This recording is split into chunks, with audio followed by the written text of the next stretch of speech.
नमस्कार, स्वागत है आपका झारखंड समाचार में। चलिए जानते हैं आज के झारखंड की अब तक की सबसे बड़ी और महत्वपूर्ण खबरों के बारे में। सभी खबरें आपके लिए काम की होने वाली है, पर इससे पहले अगर आप चैनल पर नए हैं तो चैनल को सब्सक्राइब करने और वीडियो को एक प्यारा सा लाइक अवश्य कर दीजिएगा। आपका एक लाइक करना ही हमारी मेहनत का फल होता है।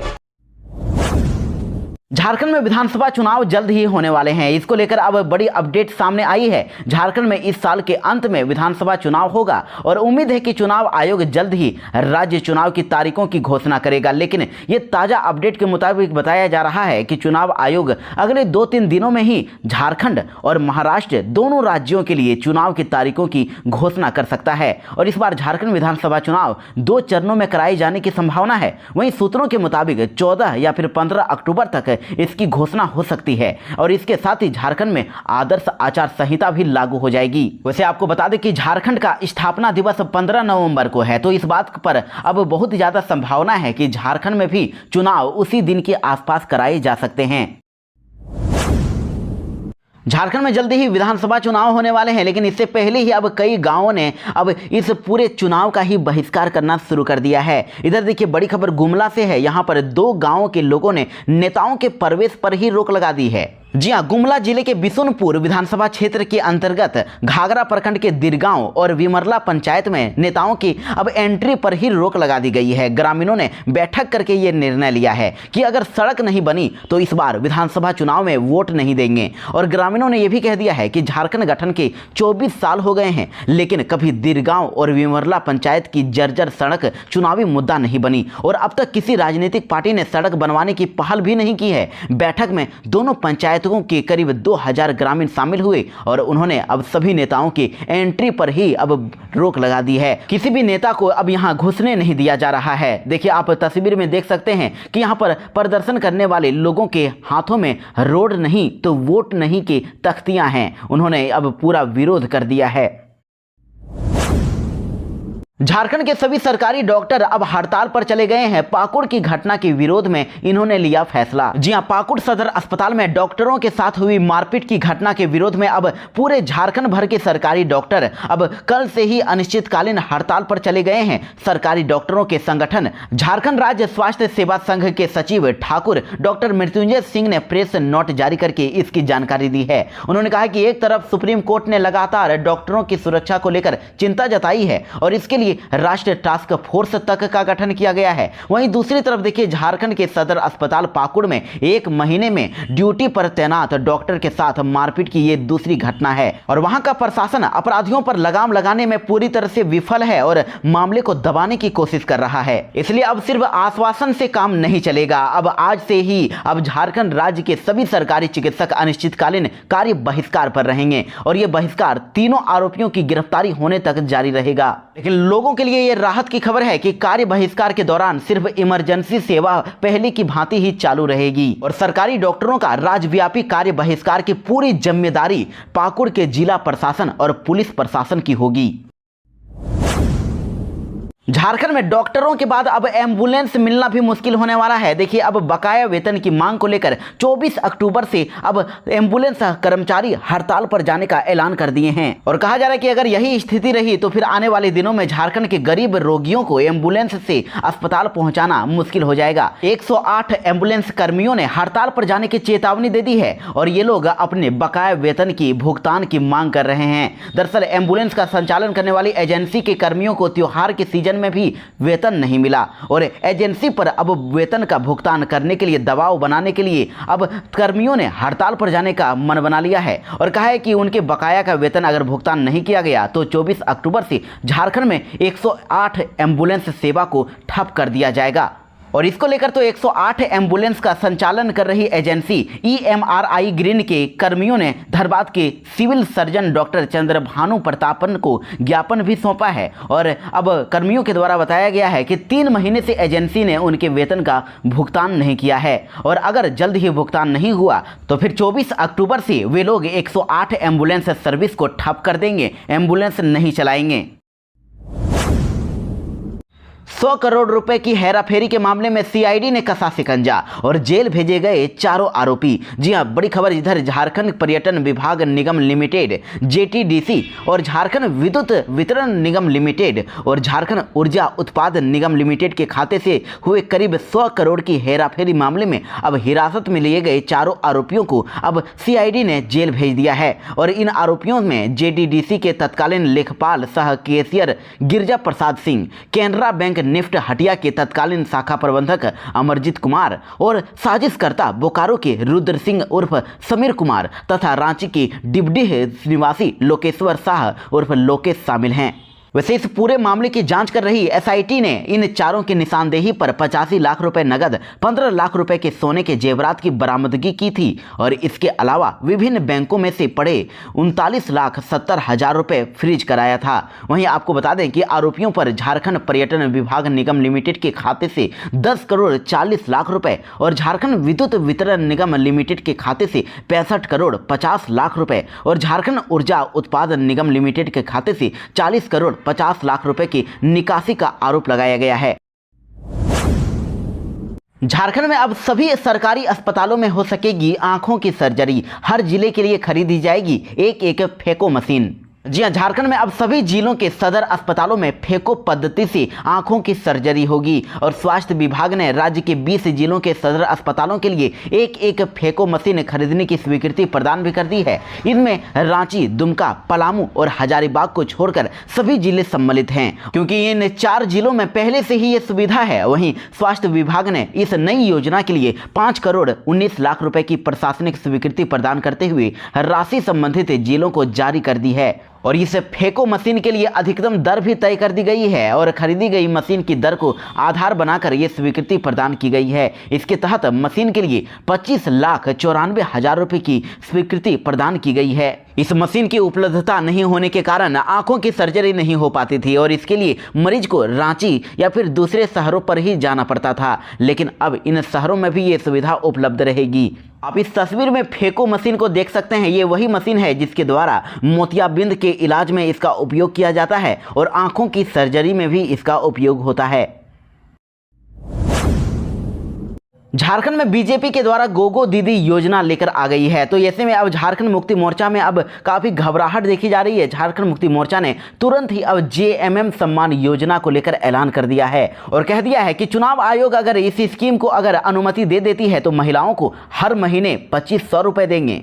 जी हां, गोगो दीदी योजना को लेकर मचे राजनीतिक घमासान के बीच अब झारखंड मुक्ति मोर्चा ने अब चुनाव आयोग का दरवाजा खटखटाया और कह दिया है कि अगर भाजपा की गोगो दीदी योजना अगर सही है तो झारखंड मुक्ति मोर्चा को भी झामुमो सम्मान योजना आरंभ करने की अनुमति दी जाए। इसके तहत झारखंड मुक्ति मोर्चा राज्य की महिलाओं को हर महीने 2500 रुपए देगी और बताया जा रहा है कि झारखंड में भारतीय जनता पार्टी की तरफ से आवेदकों को गोगो दीदी योजना के तहत रजिस्ट्रेशन के लिए आमंत्रित किया जा रहा है। उनका फॉर्म भराया जा रहा है और इसमें नाम, पता, मोबाइल नंबर, पंचायत, ब्लॉक, जिले का नाम आदि जैसे विवरण मांगे गए हैं और इस योजना में हर महीने 11 तारीख को हर महिला को 2100 रुपए और प्रति वर्ष 25,000 रुपए देने का वादा किया गया है। झारखंड मुक्ति मोर्चा ने जेएमएम सम्मान योजना को लेकर ऐलान कर दिया है कि हर महीने की 1 तारीख को ही राज्य की हर महिला को 2500 रुपए दिया जाएगा और ये वादा भी कर दिया गया है कि वह हर साल महिलाओं के खाते में 30,000 रुपए भेजेगी। झारखंड में ऊर्जा विभाग निगम की 3 कंपनियों के नाम पर बैंकों में खोले गए 350 फर्जी खाते, हुआ बड़ा खुलासा। जी हां, देखिए बड़ी खबर है। झारखंड ऊर्जा उत्पादन निगम लिमिटेड में 109 करोड़ रुपए की हेराफेरी की जांच होते ही अब चौंकाने वाले खुलासे होने लगे हैं। मामले की जांच करने के लिए गठित कमेटी ने अब सीएमडी को जो रिपोर्ट सौंपी है उसके मुताबिक ऊर्जा विभाग निगम के अधीन संचालित 3 कंपनियों झारखंड बिजली वितरण निगम लिमिटेड, झारखंड ऊर्जा विभाग निगम लिमिटेड और झारखंड ऊर्जा उत्पादन निगम लिमिटेड के नाम से विभिन्न बैंकों से 350 फर्जी खाते खोले गए और बैंकों में खाते खोलने के लिए निगम के कई अधिकारियों के फर्जी हस्ताक्षर का भी इस्तेमाल किया गया है। यहां तक कि जीएम कॉमर्शियल ऋषि नंदन, जिनका निधन फरवरी 2024 में ही हो गया था, उनके फर्जी हस्ताक्षर से भी सेंट्रल बैंक में अगस्त 2024 में खाता खोला गया है और जांच कमेटी ने अब सभी बैंकों पर कार्रवाई की अनुशंसा की है। इसमें सेंट्रल बैंक, कैनरा बैंक और बैंक ऑफ इंडिया से जवाब तलब करके राशि वसूलने की बात कही गई है। सीएमडी ने कह दिया है कि इस पूरे मामले में सरासर गलती इन बैंकों की ही है। फर्जी हस्ताक्षर खाते खोले गए और न तो खातों का वेरिफिकेशन किया गया और न ही बिजली मुख्यालय से मिलान किया गया। बैंकों की लापरवाही से ही ऐसा हुआ है। तो निगम क्लेम्स करके अब बैंकों से राशि की मांग करेगा और 40 करोड़ रुपए फ्रीज किए गए हैं। शेष राशि बैंकों के अधिकारियों को पत्र लिखकर भुगतान करने की मांग की जाएगी। मुख्यमंत्री हेमंत सोरेन ने बीजेपी से बकाया राशि की मांग की थी, तो अब इस पर बीजेपी ने जवाब दे दिया है। बीजेपी ने कहा है कि फर्जी अकाउंट में डालने के लिए नहीं देंगे पैसा।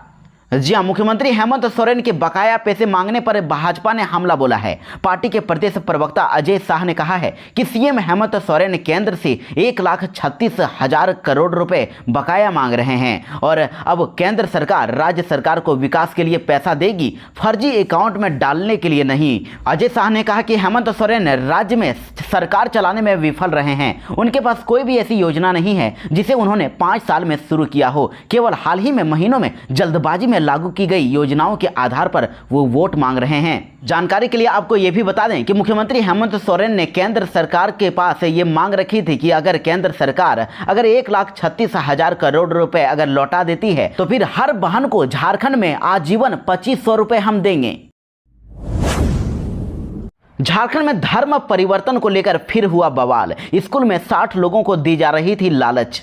जी हां, झारखंड के गढ़वा जिले से ये बड़ी खबर है। यहां पर धर्म परिवर्तन के नाम को लेकर लोगों ने जमकर हंगामा किया है और वहीं सूचना पर पहुंची पुलिस ने धर्म परिवर्तन कराने के आरोप में 4 को हिरासत में ले लिया है। सभी से पूछताछ की जा रही है और ये रमकंडा प्रखंड मुख्यालय के दहाजी सेमर स्थित बेरियन फिलोसफी पब्लिक स्कूल की घटना है।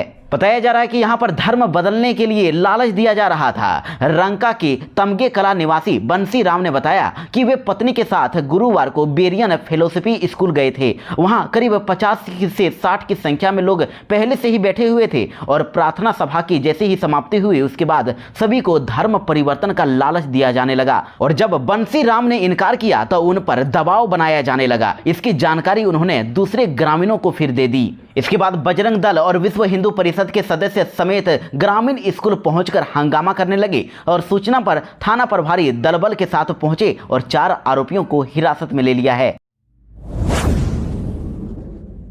साहेबगंज वालों के लिए बड़ी खुशखबरी, वर्षों बाद उनका सपना हुआ पूरा। रेलवे ने दे दी 2 सुपरफास्ट ट्रेनों की सौगात। जी हाँ, देखिए आपको बता दें कि झारखंड के साहिबगंज में अब रेलवे की ओर से तोहफा दिया गया है। अब साहिबगंज हावड़ा इंटरसिटी और अगरतला आनंद विहार राजधानी के रूप में 2 ट्रेनों को चलाया जाएगा। और आपको बता दें कि कोरोना काल में इस रूट से गुजरने वाली अपर इंडिया एक्सप्रेस और Howrah Danapur fast passenger train को बंद कर दिया गया था और कई पैसेंजर ट्रेनों का भाड़ा बढ़ाकर एक्सप्रेस के बराबर कर दिया गया था। और उसके बाद लंबे समय से साहिबगंज से हावड़ा और साहिबगंज से रांची के लिए ट्रेनों की मांग की जा रही थी और जिसके बाद अब स्थानीय लोगों और व्यवसायियों ने रेलवे सांसद और विधायक को धन्यवाद दिया है और ये ट्रेनें साहिबगंज के लोगों के लिए खुशियों का पल है और उनकी यात्रा को आसान बनाएगी।